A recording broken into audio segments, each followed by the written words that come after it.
Hi class, this is Professor Harmony Kim. Today, you will study the alignment of a thought process between Buddhist perspective and neuroscientific approach. Let's briefly review five khandha first. Totality of the five khandhas. Totality means all physical and mental phenomena of human experience. Five khandha compose the living organism and manifest themselves in cognitive process.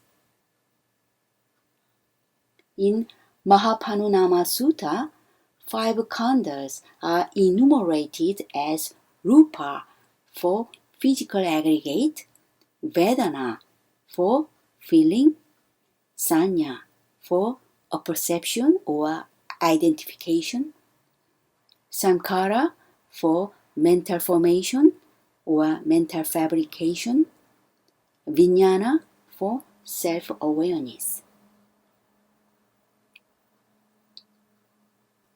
Five khandha can be categorized into the two, that is nama, mental faculty or mental aspect of five aggregate, and rupa, form. And nama rupa appears in the Buddhist teachings throughout Digha Nikaya, Majjhima Nikaya, Samyutta Nikaya, and Dhammasangani. Rupa, as the physical aggregate of five khandha, is derived from four Mahabhuta. Mahabhuta is great element.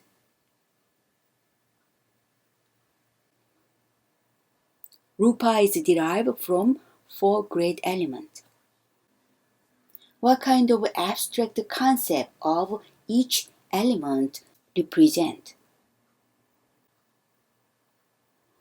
Earth element stands for solidity and extension.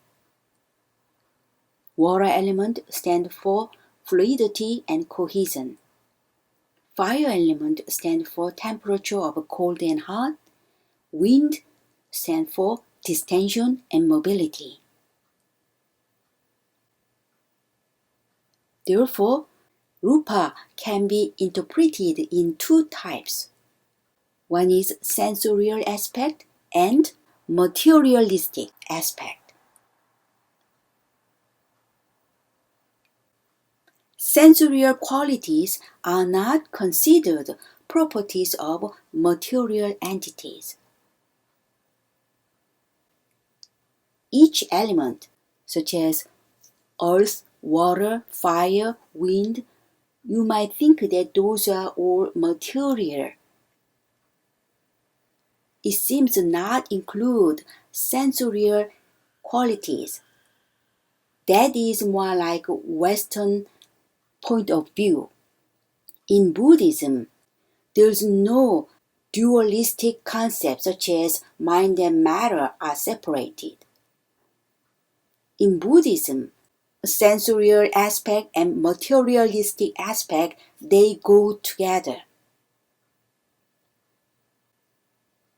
They united and they manifest themselves together. There's no clear-cut two dimensions such as mind and matter are separate. That is not the point of view of Buddhism. As you see, rupa, physical aggregate, even stand for sensorial experience as well as materialistic aspect. They go together.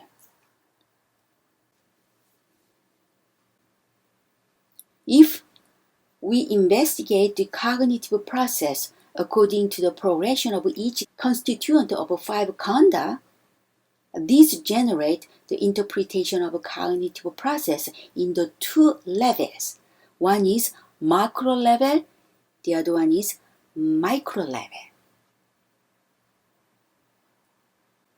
So, mechanism by which the five khandha operate is referred to as the macro level. And Rupa, Vedana, Sanya, Samkhara, and Vijnana, they are the parameter to explain how five khandha operate for cognitive scheme. We call that macro level.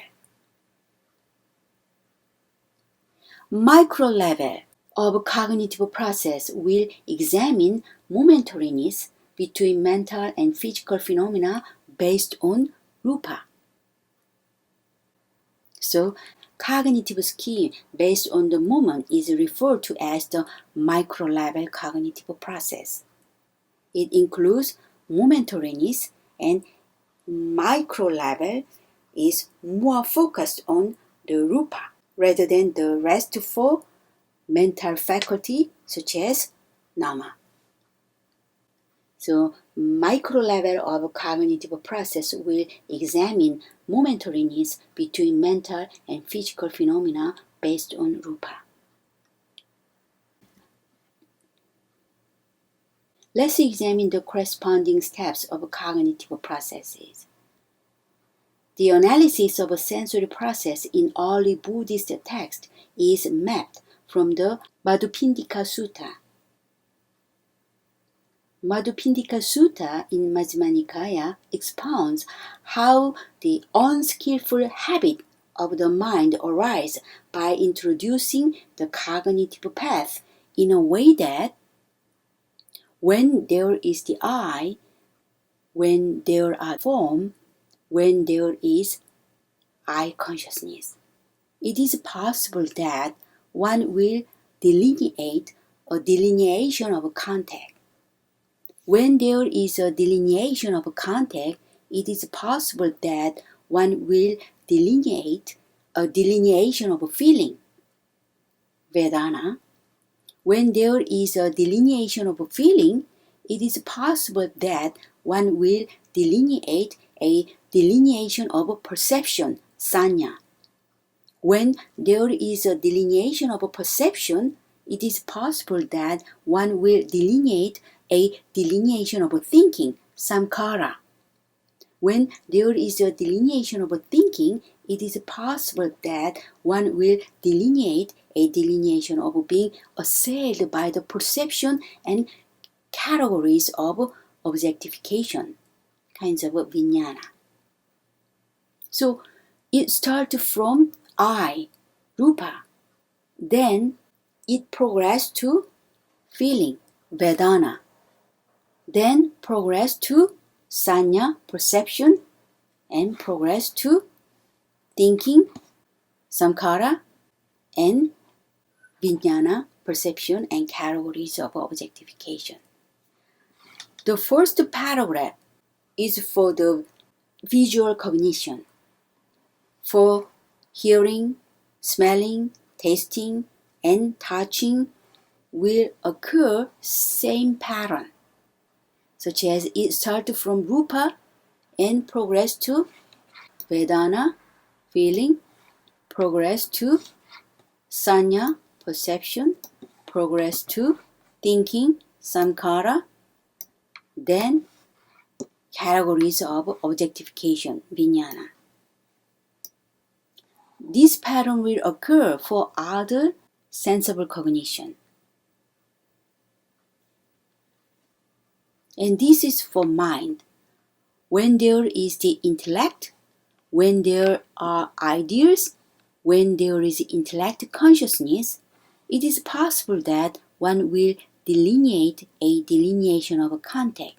When there is a delineation of a contact, it is possible that one will delineate a delineation of a feeling. This is for, again, but this time, mind is sense organ and sense object is idea. Then, intellect consciousness, manodhatu can arise. This manodhatu progress to vedana, sanya, samkhara, and manovijnana dhatu, objectification. So, the pattern of a cognitive scheme, you might find some progress occur in the five khandha.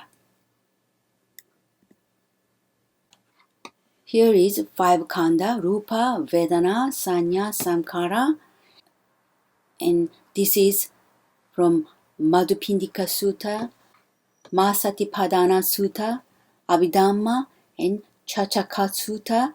When you read all these sutras, you can have some common scheme for cognition. It starts from sense organ and sense object, contact, and it progresses to Vedana, Sanya, Samkhara. In Mahasatipadana Sutta, also Chakku eye consciousness, progress to feeling, perception, volition, craving, all these belong to samkhara, mental fabrication, mental faultiness. And abhidhamma, also sense, and sense progress to receive in feeling, such as pleasant feeling, unpleasant feeling, or neutral, and it progress to examination so that you can identify the object and further go to samkhara so that you can register sense object in your memory. Chachaka Sutta also, it started from sense organ, contact, sensible object, and it generate feeling and it directly go to samkhara.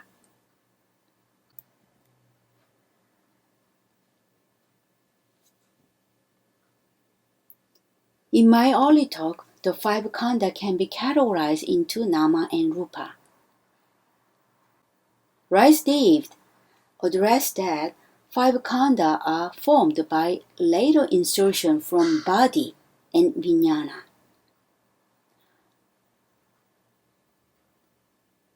Then, how it become five khandha?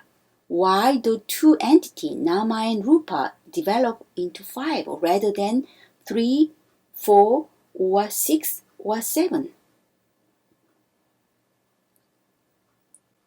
Rice Davis mentioned that five comprehensive units in Indian thought are derived from the formation of the human hand. You have 5 fingers. However, I like to look into the development of five khandha in a different angle. So I propose the increment might relate to meditation. If so, what kind of characteristics of five khandha can explain the content of meditation? I investigate the meaning of each constituent of five khandha in the context of meditation, especially nama, that is mental faculty, first.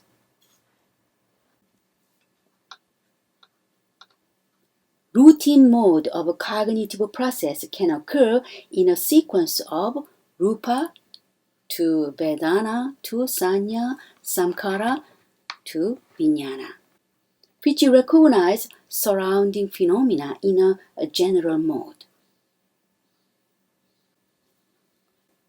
This routine mode of cognitive process on a daily basis deepens into the building of a habit. A certain pattern of mental process underlies individual personality. So depending on what kind of a mode of cognitive process, it determines your personality.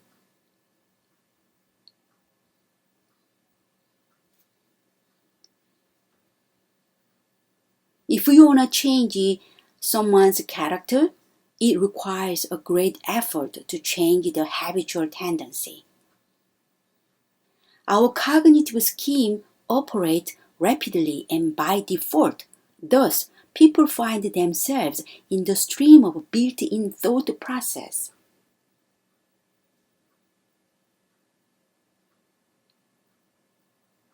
You might think about yourself, how you react and behave to external stimuli, Everybody has a different pattern. But in general, most people use this routine mode of cognitive process. You've studied visual recognition last time.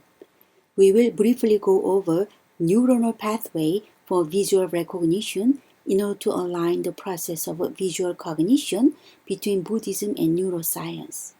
Once you study visual recognition, you can imagine that the rest, sensation, and perception also operate similarly. Why I choose visual recognition? Most of our impressions and memories of the world are based on sight. So seeing is important, maybe more powerful than other sensations. Analysis of the visual world depends on the information coming from retina. This is the initial stage of processing.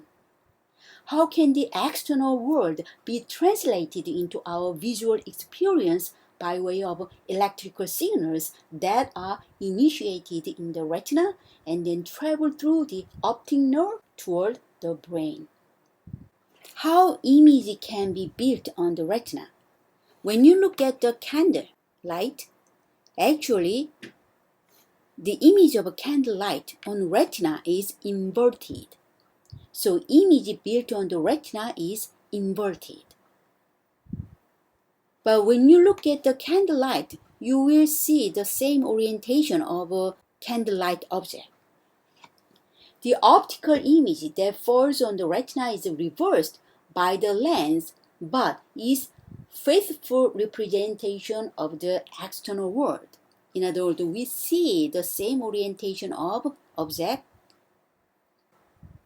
We are given tiny distorted upside down image in the eyes, and we perceive the world object, which is nothing short of a miracle. So when this inverted image of object on the retina pass through optic nerve, in the process that this inverted image of object is going to invert it one more time, so that your brain interprets the orientation of object as the same orientation of a real object. So here's two eyes, and here's first neuron, second neuron, and third neuron, and these neurons connect the information received by retina. So the first, second neuron connect to in retina, and then this information pass through optic nerve and then enter the brain, eventually arrive at thalamus and finally visual cortex. So when you look at the information processing from eye to the brain, then this optic nerve is really like a cord, C-O-R-D. And compared to the size of a retina and compared to the width of optic nerve is quite different. So in terms of retina, they carries this amount of information. Then in optic nerve, those informations is kind of squeezed, and some of them might be lost. But those information is reproduced in thalamus or visual cortex. So in retina, two-dimensional image project on the retina, but we perceive three-dimensional image of the world. The visual system transforms transient light pattern on the retina into a coherent and stable interpretation of three-dimensional world. The degree to which this process, such as from two-dimensional to three-dimensional, is creative. So visual perception is not a passive process. You actively create three-dimensional figure. The view that perception is not atomistic but holistic which means perception involves more than just information provided by the retina. So your brain adds or create certain figures. So there are two streams of visual information from primary visual cortex. There are two pathways. One is where pathway, the other one is what pathway. Where pathway helps with moving and not bumping into other things. Go from the occipital lobe to the parietal lobe. Occipital lobe means visual cortex, this back of your brain. So when you touch the back of your head, that is the area for occipital lobe. So the light information sent by retina arrive at visual cortex in occipital lobe. Some attribute of object is gonna follow to where pathway. What kind of attribute follow where pathway? Such as moving or depth. So when you go to the department store, you saw many people, but you maneuver your behavior in order not to bump with the other person. When you see other people, then your eye sensitize other person and send this information, and this information pass through retina and then eventually arrive at visual cortex in occipital lobe, and then the movement of other person, that information is gonna send to parietal lobe. And this information makes you think that, okay, I'm gonna take this route in order not to bump with that person. Another pathway is called what pathway. It recognizes the object. So what is that object? What does that object mean to me? Okay, so what pathway just recognize the object by looking at the color, by looking at the shape and structure of the object. So what pathway goes from occipital lobe, in other words, the visual cortex, to the inferior temporal lobe? So when we look at object, we think that we see one object at the same time in one pathway, but that's not true. Our brain disintegrated some parameter, some attribute of the object sent to where pathway, some other attribute sent to what pathway.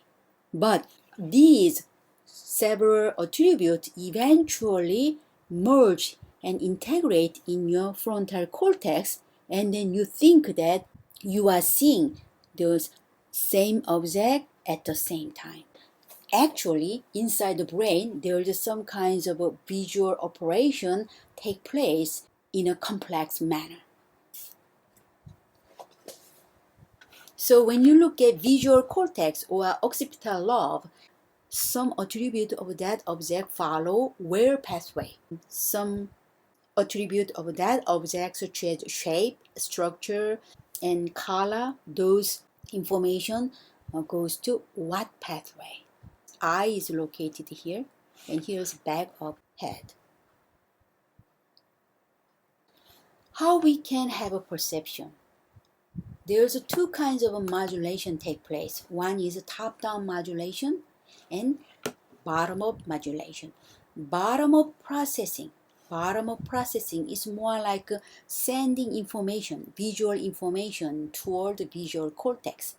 Those where pathway and what pathway, those information integrated in frontal cortex. Now frontal cortex mix those information and organize and create some information. If they need more information from bottom-up processing, then top-down modulation try to receive more information from bottom-up processing. In order to send more bottom-up processing, your eyes keep looking at same object, and then information keeps sending from retina toward thalamus and visual cortex, and then from visual cortex follow where pathway and what pathway, and the information arrive from where and what pathway in frontal cortex and reinterpret, reorganize the object, and then this top-down modulation eventually allow you to have perception. So stimulus influence our perception. That is data-driven process. For example, everything looks fairly confusing, especially when you look at something new. For example, when you enter the spacecraft to go to Mars, inside the spacecraft, so many knobs and small window, computer, all these things, you might be embarrassed. Those embarrassing information actually result from bottom-up processing. But your eyes seeing and send information of so many different knobs and small computer window and some index, needle, all these things. Keep sending those information through bottom-up processing. Then top-down processing, your background knowledge to influence your perception. So expectation-driven process.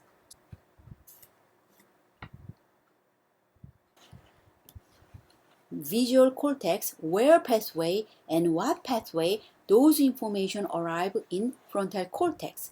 Then bottom-up processing keeps sending visual information. Then top-down modulation receive information from bottom-up processing and think, organize, and criticize, and plan. Then, I need more visual information. Then order to send more information through bottom-up processing. So, top-down modulation, bottom-up processing, they cooperate.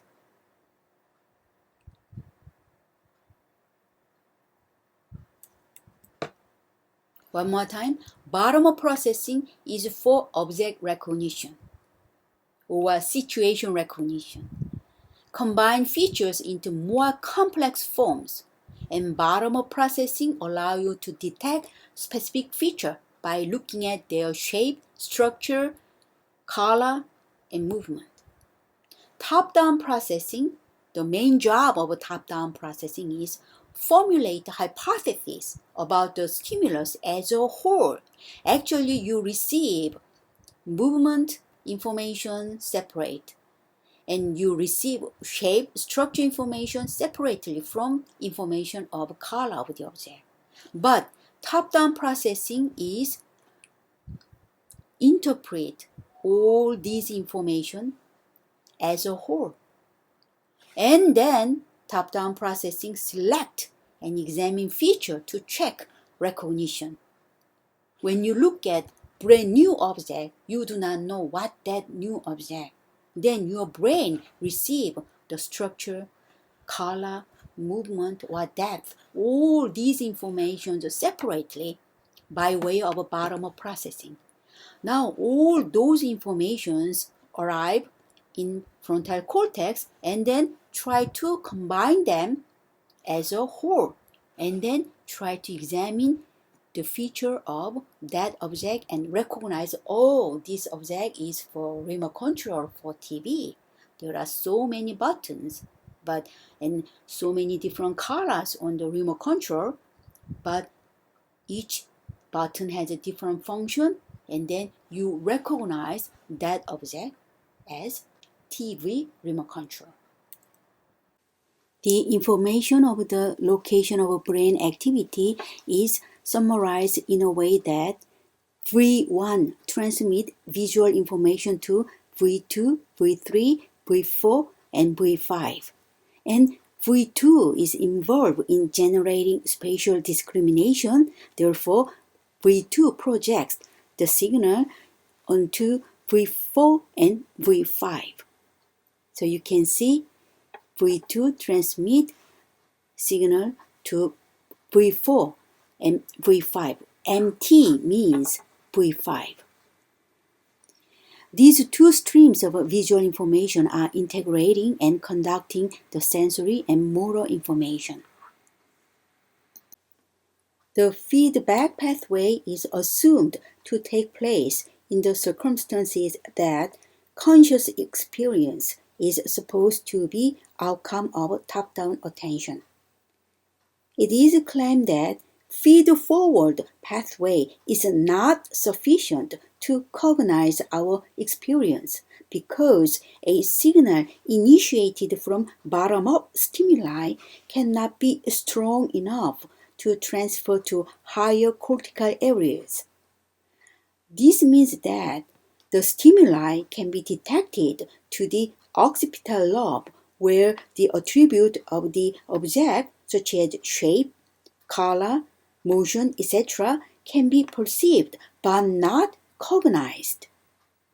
The weak strengths of stimuli from bottom-up attention hardly give a notice to human beings and regarded as implicit experience due to the lack of involvement of higher cortical connection such as parietal and prefrontal cortex. Going back to the beginning, eye consciousness arises on an occasion of the contact between the eye and the visual object, which is regarded as the initiative step in the course of a complete thought process. Regarding rupa as the physical side of things, a question raises about whether eye consciousness can be categorized into rupa. The rupa commit processes characterized by the four elements such as solidity, fluidity, heat, and motion. In the consideration of abstraction of the physical body to the sensorial qualities, the rupa denote the body in relation to the analysis of experience. The term rupa includes more complexity than does rupa in terms of processes and functions which are definitely not physical. Given that, it is not inappropriate that eye, visual object, and eye consciousness can be aligned to one member of the five khandha, which is rupa. This table shows the alignment of thought process from Buddhism and neuroscience on the basis of the five khandha. The similarities of cognitive processes in the field of Buddhism and neuroscience are the focus. This trial aims at reinforcing the common features of thought process investigated from the two different traditions. The processing mode of each component of the five khandhas for the ordinary cognitive event is not contradictory to the mode of transferring information inside the brain. From a neuroscience aspect, the feed-forward pathway corroborates the inceptive stage of perception by rupa in the Buddhist aspect of cognition, whereas the feedback pathway will support the later stages of cognitive progression by the mental aspect of the five khandha, such as from Vedana to Sanya to Samkhara to Vijnana. Quiz question: what is the sequence of the ordinary cognitive state in the five khandha? You can find the answer from this lecture. Question 2. Which neural pathway is involved in conscious cognition? The answer should be either top-down or bottom-up pathway. Okay, once you submit quiz answer to my email address, you can get attendance. And here's my email address, and subject title is January 24. Let's go by date, not the number of a week. And please include course code BMN 520. And start writing your official name and followed by His answer: the due of this assignment is next Sunday, January 30th. This is the end of lecture video.